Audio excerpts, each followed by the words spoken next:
दूसरा तिमोथी की किताब और उसका दूसरा अध्याय और उसकी 1 पद से हम आगे पढ़ना चाहेंगे। वाओ, हाँ जरा देखिएगा। हे भाइयों, हम अपने प्रभु यीशु मसीह के आने और उसके पास इकट्ठा होने के विषय में तुमसे विनती करते हैं। वाह, आपको मालूम है प्रभु यीशु पहले आगमन में क्या बात के लिए आए थे?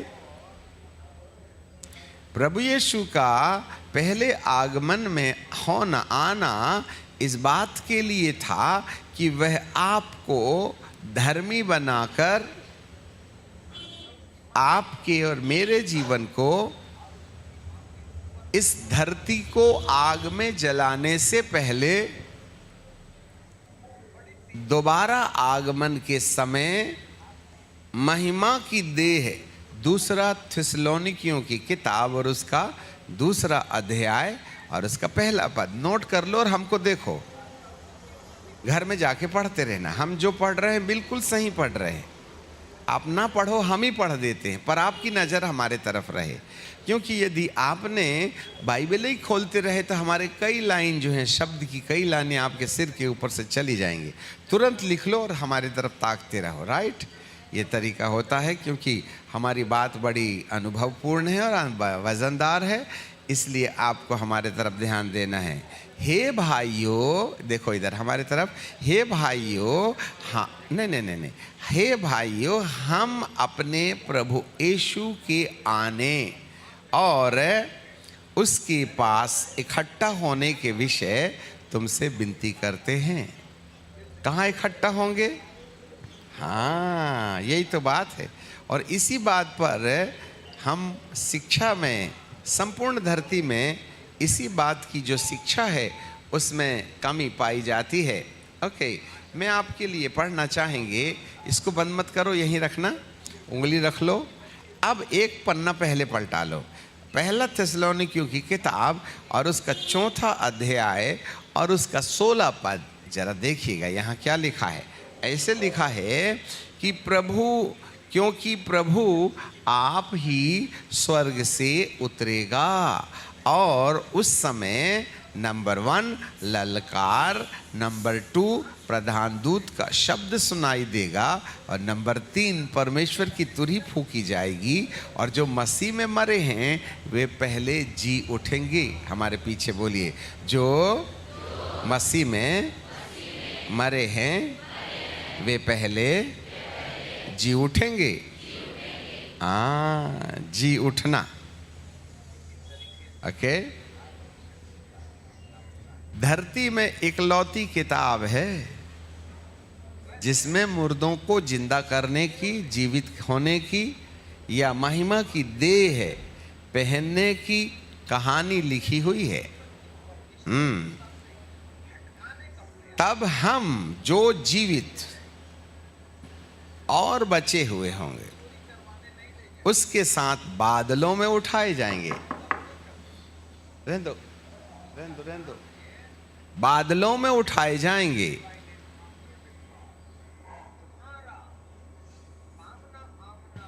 कहाँ उठाए जाएंगे? लिव इट, इसको बंद मत कर, शुरू मत करो, चलो बाहर आ जाओ। तो यहां पर बाइबल का परमेश्वर कहता है बादलों में। कहां पर? वहां। आज तक धरती के अंदर ऐसी कोई किताब है ही नहीं जहां मुर्दा का जिंदा होना और बादल में मिलने की कहानी होगी। इसलिए ये इकलौती किताब है जो मृत्यु के बाद वाले जीवन की कहानी बोलती है। आप जो कुछ देख रहे हैं वही सब कुछ नहीं है, इससे हटकर के भी है। और यही एक कारण है कि इस किताब के पीछे, प्रभु के पीछे चलने वाले लोगों का सबसे ज्यादा विद्रोह होता है और अलग दोषारोपण करके परिस्थितियां, व्यक्ति, वस्तु, स्थिति आपको इस सत्य से भटका करके कहीं ना कहीं दूर ले जाना चाहती है, और उस संपूर्ण परिस्थितियों के ऊपर अदृश्य मध्य आकाश की आत्माओं का हाथ है, जो हमें कहीं तकनीकी में उलझाती हैं, मोबाइल में उलझाती हैं, इंटरनेट में उलझाती हैं, दारू बीड़ी सिगरेट में उलझाती हैं, गंदे काम में उलझाती हैं। इस तरीके का जो काम है वह दुष्टता की ओर से होता है। उसके पीछे एक अदृश्य हाथ है, जिसने आदम और हवा को फल खिला के अदन के बगीचे से बाहर निकलवा करके परमेश्वर की महिमा को किक आउट करके वापस लौटा दिया। और हमारे पिताश्री ने परमेश्वर का अनुग्रह अदन के बगीचे में उसी सर्फ के बहकाए जाने के द्वारा, जिस बात को परमेश्वर ने मना किया था, उसको, उस फल को खाने के द्वारा वे अदन के बगीचे से अर्थात परमेश्वर की संगति से बाहर आ गए। और जितने लोग अदन के बगीचे के बाहर पैदा हुए, उन सबको अदन के बगीचे के अंदर फिर से ले जाने के लिए परमेश्वर ने अपने वचन को देह बना करके इस धरती पर भेजकर यीशु मसीह के नाम से हमको वचन दे दिया कि अब तुमको मैं फिर से उसी अदन नाम बगीचे में कैसे ले जाऊं, हाँ, जिससे कि तुमको वही सुख मिले जो परमेश्वर की संगति में मिलता है। और कल हम आपको बता रहे थे, अंधे की आंखें खोलने के लिए उसने बैतसैदा के गांव से उसको बाहर निकाला, और बाद में ये बोला कि इस गांव में पैर भी मत रखना। मरकुस के 9:22 से आगे कल पढ़ लिए, हमारे पीछे पढ़ ही लेते हैं ना। प्रभु की सलाह मानोगे तो बचोगे, शरीर में भी बचोगे, अपनी उम्र तक जिंदा रहोगे, और आत्मा में भी तुम्हारे लिए एक नियुक्त स्थान होगा। हाँ, 25 पद में, 9:8-25 में, ठीक है। मरकुस 8:25। तब उसने फिर दोबारा उसकी आंखों में हाथ रखा, और उसने ध्यान से देखा और चंगा हो गया, और सब कुछ साफ साफ देखने लगा।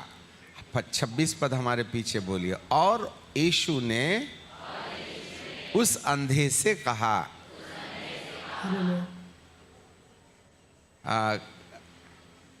कहकर, जोर से, यह कहकर घर भेज दिया कि इस गांव के भीतर पैर भी न रखना। क्यों भाई, क्यों पैर नहीं रखना?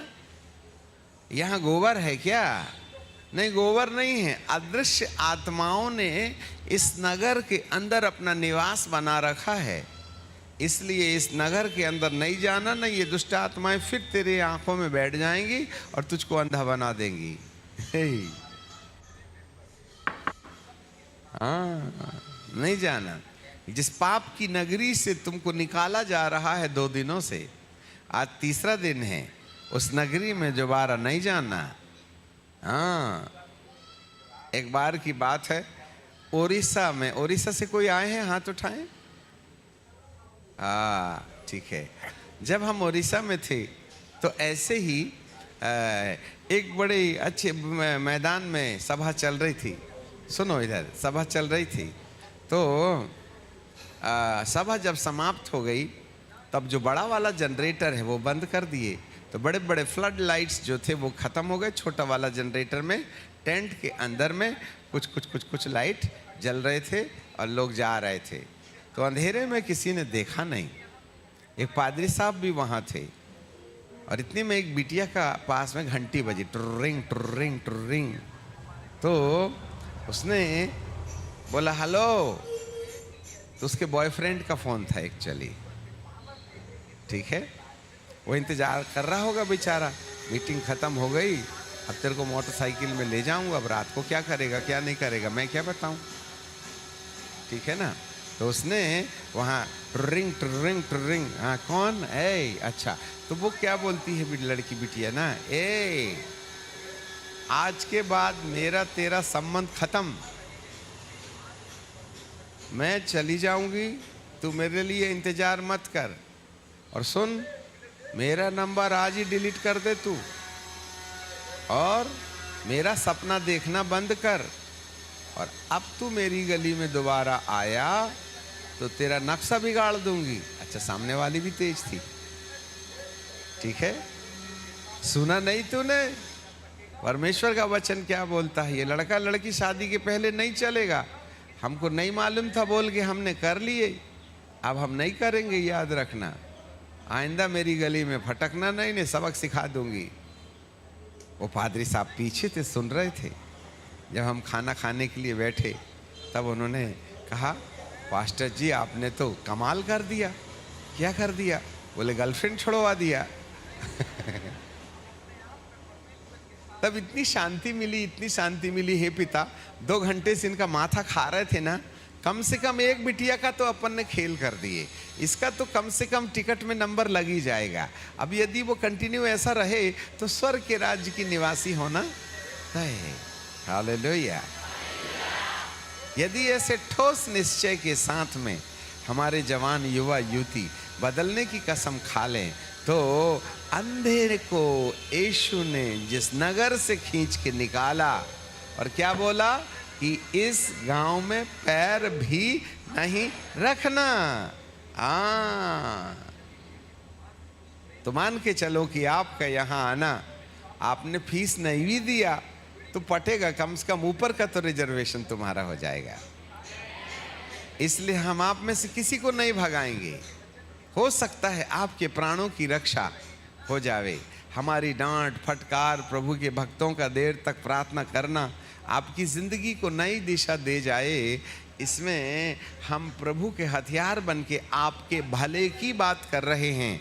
यदि आपने अपने नगर में फिर एक बार प्रवेश किया, तो जैसे आंख खुली थी, यदि वो फिर से बंद हो गई, तो प्रभु कहेंगे अब दोबारा मेरे पास नहीं आना, मैंने सलाह दिया था, मानना। हालेलुया। हाँ, तो यहां पर बाइबिल का परमेश्वर कहता है, प्रभु यीशु मसीह का जो प्रथम आगमन था वो हमको सलाह देने के लिए आया था कि जब मैं दूसरे बार आऊंगा तो तुमको महिमा की देह देने की शर्तें तुमको पूरा करना पड़ेगा। महिमा की देह प्राप्त करने का की शर्तें पूरा करना पड़ेगा। सलाह मानोगे तो ठीक है, नहीं तो आप अपनी जिंदगी में 3 दिन के बाद हमारी जवाबदारी खत्म। पिलातूस के समान अपन तो हाथ धो देंगे, भाई हमने बता दिया था, अब ये नहीं माने तो इनकी सजा इनको दो, नहीं तो आप कल को बोलोगे हमको तो किसी ने बताया ही नहीं था, नहीं बताते तो हम तो बदल जाते। अरे भैया बता रहे हैं ना, अब तो बदल जाओ कम से कम। इस नगर में प्रवेश नहीं करना बड़ा कठिन चीज है, ये भी याद रख लेना। एक बार दिल को किसी ने चाट लिया तो उसकी बदबू नहीं जाती है। हाँ, किसी ने एक बार हमारे दिल में निवास कर लिया तो प्रभु ही प्रसन्न है तभी निकलेगा, नहीं तो टिकट नीचे की कंफर्म, नो चांस। फिर भी प्रभु आइडिया देना चाहते हैं। हमारे प्रभु यीशु पहले आगमन में सलाहकार बन के आए और तुम्हें रास्ता दिखाए कि तुम इन कारणों के कारण मरने के बाद, सुनो इधर, मेरे साथ महिमा की देह पहनकर नए यरूशलेम में जाने की योग्यता रखो। आपको मालूम है, कल हमने आपको बताया था कि पहली वाली पृथ्वी को परमेश्वर ने जलमग्न करके ना सारे अधर्मियों को, भक्तिहीनों को डुबा करके छुट्टी कर दिया। परंतु इस युग में लोगों को, अधर्मियों को, अभक्तिहीनों को, अभक्तियों को, अभक्तिवानों को आग में जला के राख करेगा। तो आग में जलाने से पहले प्रभु की सलाह मानने वालों को वो इस पृथ्वी से उठा के ले जाएगा। जब अपने को मालूम है कि ये घर नदी के किनारे है और उसका आधा नींव नदी में बह गया है, तो जितने भी लोग हैं वो घर से क्या हो जाते हैं? हाँ, और नहीं तो निकलना पड़ेगा। नहीं, मैं अपने घर नहीं छोड़ूंगा, भले ही घर बह जाए तो बहते बहते घर में सोते सोते जाऊंगा, तो परमानेंट सो जाएगा, है कि नहीं? इसी तरीके से ये पृथ्वी को प्रभु जलाने वाला है आग से। और जब ये तारागण भी जल जाएंगे, है ना, फिर एक बार पढ़ लेते हैं उसको ना, नहीं तो आपको लगेगा, क्योंकि आज हम आपको फिनिशिंग टच में ले जाएंगे, फिर कल आप घर चले जाएंगे, इसलिए हम आपके लिए कुछ बातें बता देना चाहते हैं। फिर से निकालना तो जरा निकालो, अब इसको निकाल के देखो। हाँ, दूसरा पतरस की किताब और उसका 3रा अध्याय और उसका 5 पद से आपके लिए पढ़ेंगे और काम के में रुक जाएंगे। तो वे नहीं मानने वाले भूल गए, जानबूझ करके भूल गए कि परमेश्वर के वचन के द्वारा से आकाश प्राचीन काल से वर्तमान है और पृथ्वी भी जल से बनी है और जल में स्थिर है। इन्हीं के द्वारा उस युग का जगत जल में डूब कर नाश हो गया और वर्तमान काल का आकाश और पृथ्वी उसी वचन के द्वारा इसलिए रखे गए हैं कि जलाए जाएं और भक्तिहीन मनुष्यों के न्याय और नाश होने के दिन तक रखे रहेंगे। इसका मतलब है न्याय तो एक दिन आने वाला है। न्याय तो एक दिन आने वाला है। ऊपर वाले की आंख देख रही है और उसकी हाथों में मेहंदी नहीं लगी है। जो अत्याचार भ्रष्टाचार संपूर्ण धरती के अंदर हो रहा है उसको आप देख रहे हैं, उससे न्याय होना तय है। सुनो, और वो तुम्हें इस धरती में आग में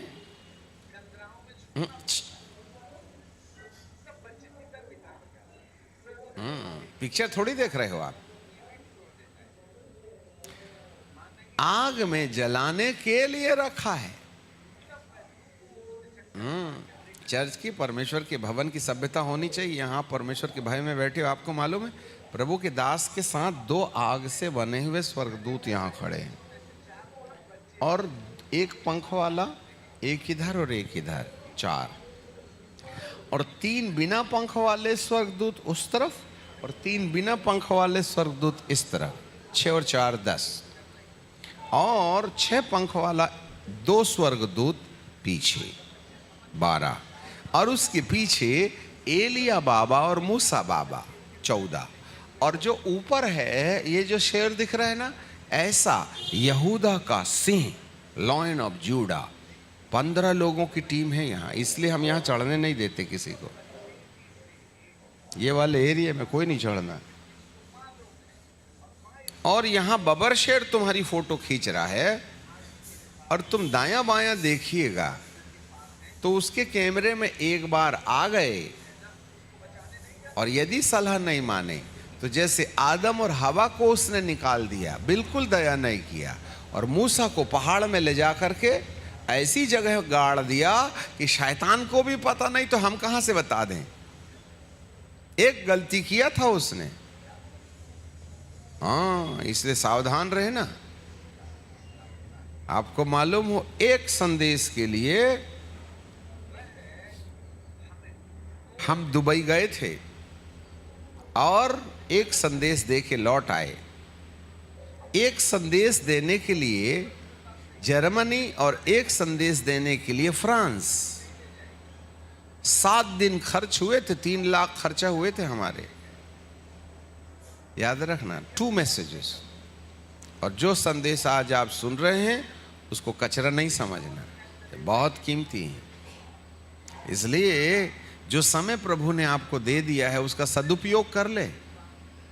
सिंगल मैसेज के लिए जर्मनी और सिंगल मैसेज के लिए दुबई और सिंगल मैसेज के लिए फ्रांस, हम 2 संदेश दे चुके हैं आपको, तो इसका सदुपयोग हो जाए। इसलिए जितने बच्चे हैं गंभीरता से सुने, राइट, क्योंकि ये अवसर दोबारा नहीं मिलेगा। हाँ, तो यहाँ पर क्या लिखा है कि उस युग की पृथ्वी को परमेश्वर ने अधर्मियों के कारण और भक्तिहीनों के कारण पानी में डुबो कर के खत्म किया था, और उसमें से केवल 8 प्राणी बचे थे जो सलाह को मानते थे। जरा ध्यान से सुनना, यदि आज आप सलाह मानोगे तो उसी इस पृथ्वी को न्याय के दिन के लिए जो जलाने के लिए रखी गई है, आपको इस पृथ्वी को जलाने से पहले प्रभु आपको नए यरूशलेम, स्वर्ग का निचला हिस्सा नया यरूशलेम, वो नए पृथ्वी और नए आकाश और नई पृथ्वी की राजधानी है, वहां ले जाके रख देगा। पर वहां कैसे जाओगे? इसलिए हमारे देह का रूपांतर जरूरी है, और इस देह के रूपांतर के बाद जिसमें ऑक्सीजन ना चले, महिमा की देह जैसी यीशु को मुर्दों में से जिंदा होने के बाद प्राप्त हो गई थी ना, वैसे वाली देह मिल जाएगी तो आप यहाँ से प्रभु यीशु के साथ, जैसा बड़ा वाला चुंबक छोटे लोहे के टुकड़ों को खींच लेता है ना, वैसे ही आपको प्रभु आसमान में खींच लेगा। उसी को बोलते हैं बादलों में इकट्ठा होना। इसके लिए ग्लोरियस बॉडी चाहिए, ये वाला हड्डी मांस वाला शरीर नहीं जा सकता। वही सलाह देने आया था प्रभु कि तुमको मेरे आगमन के समय हाड़ और मांस के शरीर को महिमा की देह में रूपांतरित होने के लिए करना क्या पड़ेगा। बपतिस्मा लेने से यीशु के आगमन में मुर्दा जिंदा नहीं होता और ना जिंदा बदलेगा। चर्च जाने से, है ना, मुक्ति दिलाई यीशु नाम गाने से यीशु आके ले जाएगा, ऐसा नहीं लिखा है। प्रभु ने साफ कह दिया, हे प्रभु कहने वाले परमेश्वर के राज्य के वारिस नहीं होंगे, वरन जो मेरे पिता की इच्छा पर चलता है, मेरे पिता की आज्ञा मानता है। हाँ, बपतिस्मा ले लो तुम, हम आपको अच्छी सलाह दे रहे हैं। स्वर्ग जाओगे तो हमको याद ना करोगे अपने प्रभु की मोहब्बत के चक्कर में, परंतु आज सुन लोगे तो कल्याण हो सकता है। एक तो हम सब लोगों ने, है ना, बूटी लगवा रखी है। कितने लोगों ने बूटी लगवा रखी है? बूटी इन द सेंस